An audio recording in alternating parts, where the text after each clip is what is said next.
Hello and welcome back to my channel. ഇന്ന് ഞാനിവിടെ വന്നിരിക്കുന്നത് പഴവും ബ്രെഡും വെച്ചിട്ട് നല്ല അടിപൊളി ടേസ്റ്റുള്ള ഒരു ഈവനിങ് സ്നാക്ക് റെസിപ്പിയുമായിട്ടാണ്. ഇതുവരെയും ഈ ചാനൽ സബ്സ്ക്രൈബ് ചെയ്യാത്ത കൂട്ടുകാരുണ്ടെങ്കിൽ വേഗം തന്നെ സബ്സ്ക്രൈബ് ചെയ്തോളൂ.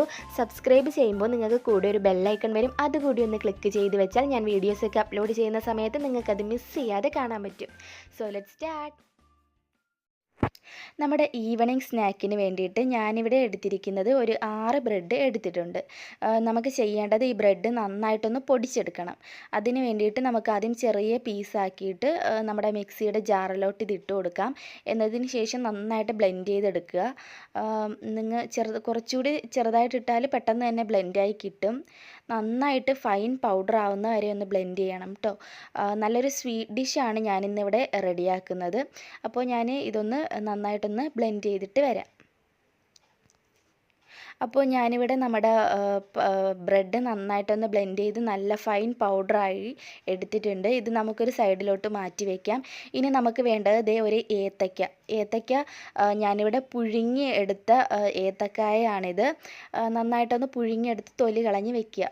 പിന്നെ വേണ്ടത് കുറച്ച് ഏലയ്ക്ക, പിന്നെ വേണ്ടത് കാഷ്യൂനട്ട്, പിന്നെ കുറച്ച് റൈസിൻസ്. ഇത്രയാണ് നമുക്ക് വേണ്ടത്. ഇനിയും കുറച്ചുകൂടി ഇൻഗ്രീഡിയൻസ് വേണം. അപ്പോൾ ഞാനിത് ജസ്റ്റ് ഒന്ന് നിങ്ങളെ കാണിച്ചു തന്നേ ഉള്ളൂ. ഇത് നമുക്കൊരു സൈഡിലോട്ട് മാറ്റി വയ്ക്കാം. അടുത്തതായിട്ട് വേണ്ടത് തേങ്ങ. കുറച്ച് തേങ്ങ, ഏകദേശം 1 കപ്പ് തേങ്ങ ഞാൻ തിരിങ്ങിയെടുത്തിട്ടുണ്ട്. ഇനി നിങ്ങൾക്കൊരു ഡൗട്ട് വേണ്ടെന്ന് പറഞ്ഞാണ് ഞാനൊരു അളവ് പ്രത്യേകിച്ച് പറഞ്ഞത്. ഇതിന് പ്രത്യേക അളവൊന്നുമില്ല. ഇനി ഒരു മുട്ട ഇതുപോലെ ഒന്ന് അടിച്ച് വെക്കുക. അപ്പോൾ ഇത്രയും ഇൻഗ്രീഡിയൻസ് ആണ് വേണ്ടത്. അടുത്തതായിട്ട് നമുക്കൊരു പാൻ എടുക്കാം. ഇതിലേക്ക് ഒരു 2 ടീസ്പൂണോളം നെയ്യ് നമുക്ക് ഒഴിച്ചു കൊടുക്കാം. ഇതിൽ കൂടുതൽ നെയ്യ് ഒഴിച്ചാലും കുഴപ്പമൊന്നുമില്ല. ടേസ്റ്റിനനുസരിച്ച് നമുക്ക് നെയ്യ് ചേർത്ത് കൊടുക്കാം. നെയ്യ് നന്നായിട്ട് ചൂടായതിന് ശേഷം ഇതിലേക്ക് നമ്മൾ എടുത്തു വെച്ചിരിക്കുന്ന നമ്മുടെ കാഷ്യൂനട്ട് ഇട്ട് കൊടുക്കാം. ഇതിൽ അളവിൽ പ്രത്യേകം അളവ് കാര്യമൊന്നുമില്ല. നമുക്ക് കുറച്ച് കൂടിയാലും കുറഞ്ഞാലും ഒന്നും കുഴപ്പമില്ല കേട്ടോ. പ്രത്യേകിച്ച് അളവും കാര്യമൊന്നുമില്ല. പിന്നെ ഞാൻ വീഡിയോ ചെയ്യുന്നതുകൊണ്ട് ഒരു അളവ് നിങ്ങൾക്ക് പറഞ്ഞു എന്നേ ഉള്ളൂ. ഇനി നമ്മുടെ കാഷ്യൂനട്ട് നന്നായിട്ടൊന്ന് റോസ്റ്റ് ചെയ്തെടുക്കുക. ഈ നെയ്യിൽ കിടന്നിട്ട് ഒന്ന് മൂത്ത് വരുമ്പോൾ ഒരു പ്രത്യേക മണമാണ്. അത് നിങ്ങൾക്ക് അറിയാമല്ലോ അല്ലേ. ശരിക്കും ആ ഫ്ലേവർ നന്നായിട്ട് വന്നതിന് ശേഷം ബാക്കിയുള്ള ഇൻഗ്രീഡിയൻസ് നിങ്ങൾ ചേർത്ത് കൊടുക്കാവൂ. അപ്പോൾ ഇപ്പോൾ നന്നായിട്ടൊന്ന് മൂത്ത് വരട്ടെ. ആ കളർ ചേഞ്ചസ് ആവുമ്പോൾ നമുക്കിതിലേക്ക് റൈസിൻസ് ചേർത്ത് കൊടുക്കുക. രണ്ടും കൂടെ ഒന്നിച്ച് ചേർക്കരുത്, അറിയാലോ. അപ്പോൾ റൈസിൻസ് കൂടി ചേർത്തിട്ട് നന്നായിട്ടൊന്ന് മിക്സ് ചെയ്ത് കൊടുക്കുക. അതുകൂടി ഒന്ന് പൊങ്ങി വരട്ടെ. റൈസിൻസ് ഒന്ന് പൊങ്ങി വരുന്ന സമയത്ത് നമുക്കിതിലേക്ക് ഞാൻ എടുത്തു വെച്ചിരിക്കുന്ന ഏലക്കായ ഇതിലേക്ക് നമുക്ക് ഇട്ട് കൊടുക്കാം.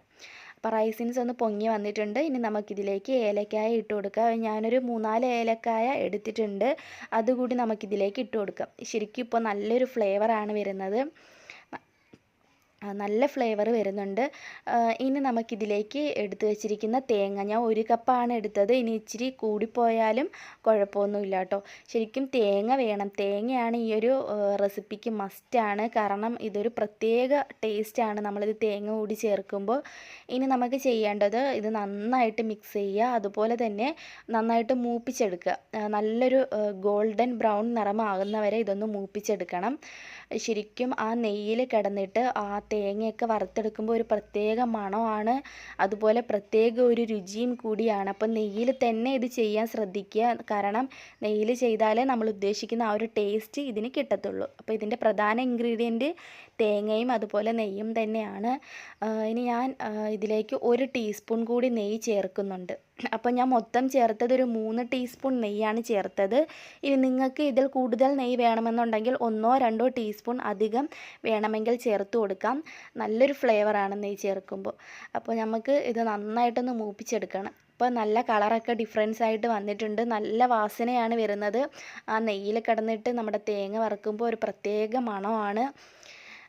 എല്ലാം കൂടെ നന്നായിട്ട് മൂപ്പിച്ച് ഞാൻ എടുത്തിട്ടുണ്ട്. ഒരു കാര്യം അങ്ങ് വിട്ടുപോയി. ഞാനിപ്പോൾ ക്യാമറ ഓൺ ചെയ്യാൻ മറന്നുപോയി. ഞാനിപ്പോൾ ഇതിലേക്ക് 1/4 കപ്പ് പഞ്ചസാര ചേർത്തിട്ടാണ് ഒന്നുകൂടി ഒന്ന് മിക്സ് ചെയ്തെടുത്തത്. അപ്പോൾ ആരും അത് മറക്കരുത്. ഞാൻ ഇതിൻ്റെ കൂടെ തന്നെ വീഡിയോയിൽ ഞാൻ എഴുതിയിരിക്കാം. പിന്നെ ഇനി അടുത്തതായിട്ട് നമുക്കിത് ഏത്തയ്ക്ക, ഞാൻ പുഴുങ്ങിയെടുത്ത ഏത്തയ്ക്കയാണിത്. അതാരും മറക്കല്ലേ. ആ പുഴുങ്ങിയെടുത്ത ഏത്തയ്ക്കായ ദേ ഇതുപോലെ ഒന്ന് ഉടച്ചെടുക്കണം. കണ്ടോ, നമ്മുടെ സ്പൂൺ വെച്ചിട്ട് ഉടച്ചെടുക്കുന്നതായിരിക്കും നല്ലത്. മിക്സിയുടെ ജാറിലിട്ടാൽ നല്ല പേസ്റ്റ് പോലെ ആയി കിട്ടിയാൽ ഇത് ശരിയായിട്ട് വരുമെന്ന് എനിക്കറിയാൻ വയ്യ. ഇതുപോലെ ചെയ്യുന്നതായിരിക്കും ബെറ്റർ. അപ്പോൾ നിങ്ങൾ സ്പൂൺ വെച്ചിട്ട് തന്നെ ഒന്ന് ഉടച്ചെടുക്കാൻ ശ്രദ്ധിക്കുക. ഫോർക്കാണെങ്കിൽ കുറച്ചുകൂടി എളുപ്പമായിരിക്കും. ഇതുപോലെ ഒന്ന് നന്നായിട്ട് കംപ്ലീറ്റ് ആയിട്ട് ഉടച്ചെടുക്കുക. നന്നായിട്ട് ഉടച്ചെടുക്കണം, നന്നായിട്ട് മാഷ് ചെയ്തെടുക്കുക. അപ്പോൾ എന്തായാലും നമ്മുടെ ഏത്തയ്ക്കായ നന്നായിട്ട് മാഷ് ചെയ്തെടുത്തിട്ടുണ്ട്. ഇനി നമ്മൾ നേരത്തെ റെഡിയാക്കി വെച്ചിരിക്കുന്ന നമ്മുടെ തേങ്ങയുടെ കൂട്ടിലേക്ക് ഇതിട്ട് കൊടുക്കാം. മധുരമാണ് ഇതിൻ്റെ പ്രധാനം. അപ്പോൾ നിങ്ങൾ തേങ്ങയിൽ പഞ്ചസാര ചേർക്കാൻ ആരും മറക്കരുത്. ഇനി നിങ്ങളിതെല്ലാം കൂടെ ഒന്ന് മിക്സ് ചെയ്യുക. അതിന് മുമ്പ് നമുക്ക് ബ്രെഡ് കൂടി ഒന്ന് ചേർത്ത് കൊടുക്കാം. നമ്മൾ പൊടിച്ച് വെച്ച ബ്രെഡില്ലേ, അതിൻ്റെ 1/4 ഭാഗവും ഞാൻ ചേർത്തിട്ടുണ്ട്. ഒരല്പമാണ് ഞാൻ മാറ്റി വെച്ചത്. അത് മാറ്റി വെച്ചത് മറ്റൊന്നിനും അല്ല, നമ്മളിനി ഇത് ഒന്ന് കോട്ട് ചെയ്തെടുക്കുന്നുണ്ട്. നമ്മളിതെല്ലാം റെഡിയാക്കി എടുത്തതിന് ശേഷം ബ്രെഡിലൊന്ന് കോട്ട് ചെയ്തെടുക്കും. അതിന് വേണ്ടിയിട്ടാണ് നമ്മൾ ബ്രെഡ് അങ്ങോട്ട് മാറ്റി വെച്ചത്. ഇനി നമുക്ക് നമ്മുടെ ഈ ഏത്തയ്ക്കായും നമ്മുടെ ഈ തേങ്ങയുടെ ആ ഒരു മിശ്രിതവും ബ്രെഡും എല്ലാം കൂടെ നന്നായിട്ട് യോജിപ്പിച്ചെടുക്കണം. അപ്പോൾ നമുക്ക് കൈകൊണ്ട് തന്നെ ഏത്തയ്ക്കയ്ക്ക് ഒന്ന് ഉടച്ചു കൊടുക്കുക. എന്നാലേ ഇത് നന്നായിട്ട് നമുക്ക് ബോളാക്കി എടുക്കാൻ പറ്റുള്ളൂ. അതുകൊണ്ട് നന്നായിട്ട് ഉടച്ചെടുക്കുക. ഏത്തയ്ക്കായും അതും കൂടെ നന്നായിട്ട് കൈകൊണ്ട് തന്നെ മിക്സ് ചെയ്തെടുക്കുക. നല്ല കട്ടിയായിട്ടാണ് ഏത്തയ്ക്ക ഇരിക്കുന്നതെങ്കിൽ ഈ സമയത്ത് തന്നെ നമുക്ക് കൈ വെച്ചിട്ട് നന്നായിട്ട് ഉടച്ചെടുക്കാവുന്നതേ ഉള്ളൂ.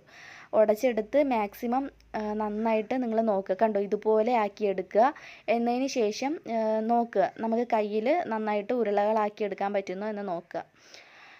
അപ്പോൾ ഇതിപ്പോൾ ഇവിടെ റെഡി ആയിട്ടുണ്ട്. ഈ സമയത്ത് നിങ്ങളൊന്ന് ടേസ്റ്റ് ചെയ്ത് നോക്കുക. മധുരം കുറവാണ് എന്ന് ഫീൽ ചെയ്യുന്നുണ്ടെങ്കിൽ കുറച്ചുകൂടി പഞ്ചസാര ഈ സമയത്ത് തന്നെ നമുക്ക് ചേർത്തിട്ട് മിക്സ് ചെയ്ത് എടുക്കാം. അപ്പം ഞാനിതിലേക്ക് ഇപ്പോൾ കുറച്ചുകൂടി ഒന്ന് പഞ്ചസാര ചേർത്തിട്ടുണ്ട്. മധുരം കുറച്ച് കുറവായിരുന്നു. എന്നിട്ട് ഇതുപോലെ ബോൾസ് ആക്കി എടുത്തതിന് ശേഷം ഒന്ന് ജസ്റ്റ് ഒന്ന് ഈ ഒരു ഷേപ്പിലോട്ട് ആക്കിയെടുക്കുക. കണ്ടോ, ഇതുപോലെ ഒന്ന് ഷേപ്പ് ചെയ്തെടുക്കുക. അപ്പോൾ എന്തായാലും നമ്മുടെ അടിപൊളി ഈവനിങ് സ്നാക്ക് ഇവിടെ റെഡി ആയിക്കൊണ്ടിരിക്കുകയാണ്. ഇതുപോലെ തന്നെ നമുക്ക് ബാക്കിയുള്ളതെല്ലാം ഒന്ന് റെഡിയാക്കി എടുക്കാം. ഇതുപോലെ തന്നെ നമുക്ക് ബാക്കിയുള്ളതെല്ലാം ഒന്ന് റെഡിയാക്കി എടുക്കാം. കണ്ടോ, ഞാൻ എല്ലാം റെഡിയാക്കി എടുത്ത് വെച്ചിട്ടുണ്ട്. ഇനി അടുത്തതായിട്ട് നമുക്ക് ചെയ്യേണ്ടത് ഇതൊന്ന് കോട്ട് ചെയ്തെടുക്കണം. ഞാൻ പറഞ്ഞില്ലേ ബ്രെഡിലൊന്ന് കോട്ട് ചെയ്തെടുക്കണമെന്ന്. അതിന് വേണ്ടിയിട്ടാണ് ഞാൻ ബ്രെഡ് മാറ്റി വെച്ചിരുന്നത്. ഒരു മുട്ടയും ഉടച്ചത് ഉണ്ട്. അപ്പോൾ ആദ്യം തന്നെ ചെയ്യേണ്ടത് നമ്മളിപ്പോൾ റെഡിയാക്കി വെച്ചിരിക്കുന്ന നമ്മുടെ ഡോ എടുത്തിട്ട് ഈ മുട്ടയിലൊന്ന് മുക്കിയെടുക്കുക.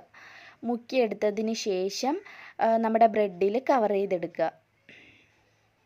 ഒരുപാടിട്ട് മുക്കിയെടുക്കേണ്ട ആവശ്യമില്ല. എക്സസ് ആയിട്ടുള്ള മുട്ട ഇങ്ങനെ മാറ്റി കളയുകയും വേണം. എന്നതിന് ശേഷം നമുക്ക് ബ്രെഡിൽ ഇതുപോലെ ഒന്ന് കോട്ട് ചെയ്തെടുക്കാം.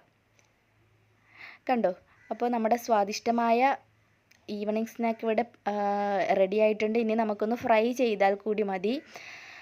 ഇനി വീണ്ടും അടുത്തതെടുത്ത് ഇതുപോലെ തന്നെ മുട്ടയിൽ മുക്കിയിട്ട് വീണ്ടും നമ്മുടെ ബ്രെഡ് ക്രംസിൽ ഒന്ന് കവർ ചെയ്തെടുക്കുക.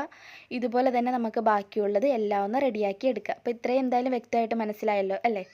അപ്പോൾ ഞാൻ എന്തായാലും ഇവിടെ നമ്മുടെ എല്ലാം ഇവിടെ ബ്രെഡിലും കോട്ട് ചെയ്തെടുത്തിട്ടുണ്ട്. ഞാൻ കാണിച്ചു തരാം. കണ്ടോ, എല്ലാം ഇവിടെ റെഡി ആയിട്ടുണ്ട്. ഇനി നമുക്കിത് നല്ല ഫ്രൈ ചെയ്ത് എടുക്കാം. അപ്പോൾ ഞാൻ അതിന് വേണ്ടിയിട്ടൊരു കടായി നമ്മുടെ അടുപ്പിലോട്ട് വെച്ചിട്ടുണ്ട്.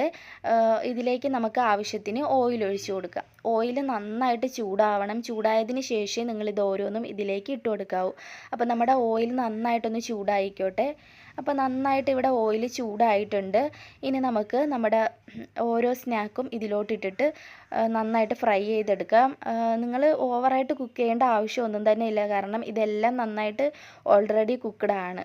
അപ്പോൾ നമുക്ക് ഒരു ഗോൾഡൻ നിറമാവുമ്പോൾ തന്നെ ഒന്ന് തിരിച്ചിട്ട് കൊടുക്കുക. ഇടയ്ക്കിടയ്ക്ക് ശ്രദ്ധിക്കുക, കാരണം ഇത് പെട്ടെന്ന് ഗോൾഡൻ നിറമാവും. അപ്പോൾ ഞാനിപ്പോൾ ഒരു മീഡിയം ഫ്ലെയിമിൽ തന്നെ ഇട്ടിട്ടാണ് ഇത് ചെയ്യുന്നത്. ഇപ്പോൾ ഒരു സൈഡായി, അപ്പോൾ നമുക്കൊന്ന് തിരിച്ചിട്ട് കൊടുക്കാം. പെട്ടെന്നാണ് ഇത് ഗോൾഡൻ കളർ ആവുന്നത്. അതുകൊണ്ട് ശ്രദ്ധിക്കുക. അപ്പം ആയില്ല എന്ന് പറഞ്ഞ് നിൽക്കരുത്. അടിഭാഗം കരിഞ്ഞാണ് പോവുക. അപ്പോൾ നിങ്ങൾ ഇടയ്ക്കിടയ്ക്ക് ശ്രദ്ധിച്ചുകൊണ്ടിരിക്കുക. ആയി എന്ന് കണ്ടാൽ പെട്ടെന്ന് തിരിച്ചിട്ട് കൊടുക്കുക. ഒരുപാട് ടൈമൊന്നും വേണ്ട ഇങ്ങനെ ഗോൾഡൻ നിറം ആവാൻ വേണ്ടിയിട്ട്. അതുകൊണ്ടാണ് എടുത്ത് പറയുന്നത്.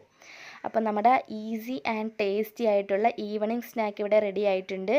അപ്പം ഞാൻ ബാക്കിയുള്ളത് കൂടി ഒന്ന് ഫ്രൈ ചെയ്തിട്ട് നിങ്ങളെ കാണിച്ചു തരാം. അപ്പോൾ നമ്മുടെ ഈസി ആൻഡ് ടേസ്റ്റി ആയിട്ടുള്ള നല്ല സ്വീറ്റി ആയിട്ടുള്ള സ്നാക്ക് ഇവിടെ റെഡി ആയിട്ടുണ്ട്. എല്ലാവരും ട്രൈ ചെയ്യുക, കാരണം നല്ലൊരു കോമ്പിനേഷനാണ്, നല്ല ടേസ്റ്റിയാണ്. ട്രൈ ചെയ്ത് നോക്കി ഇഷ്ടമായെങ്കിൽ തീർച്ചയായും ആ താഴെ കാണുന്ന ആ ലൈക്ക് ബട്ടണിൽ ഒന്നമർത്തി ലൈക്ക് ചെയ്തേക്കുക. അതിന് വലിയ പാടൊന്നും ഇല്ലല്ലോ അല്ലേ? അപ്പോൾ ഇഷ്ടമായിട്ടുണ്ടെങ്കിൽ തീർച്ചയായും ലൈക്ക് ചെയ്യുക. ലൈക്ക് വളരെ കുറവാണ്, നിങ്ങൾ ലൈക്ക് ചെയ്താലല്ലേ നിങ്ങൾക്ക് ഇഷ്ടമായെന്ന് എനിക്കറിയാൻ പറ്റൂ. അപ്പോൾ ലൈക്ക് ചെയ്യുക, നിങ്ങളുടെ ഫ്രണ്ട്സ് ആൻഡ് ഫാമിലിക്കൊക്കെ ഈ വീഡിയോ ഷെയർ ചെയ്ത് കൊടുക്കുക. അതുപോലെ തന്നെ സബ്സ്ക്രൈബ് ചെയ്യുക. ഇതുവരെയും സബ്സ്ക്രൈബ് ചെയ്യാത്ത കൂട്ടുകാർ വേഗം തന്നെ സബ്സ്ക്രൈബ് ചെയ്ത് ബെൽ ഐക്കണിൽ കൂടി ഒന്ന് ക്ലിക്ക് ചെയ്ത് വെച്ചാൽ ഞാൻ വീഡിയോസൊക്കെ അപ്ലോഡ് ചെയ്യുന്ന സമയത്ത് നിങ്ങൾക്ക് ആ വീഡിയോ മിസ് ചെയ്യാതെ തന്നെ കാണാൻ പറ്റും. അപ്പോൾ നമുക്ക് അടുത്തൊരു വീഡിയോയുമായിട്ട് വീണ്ടും കാണാം.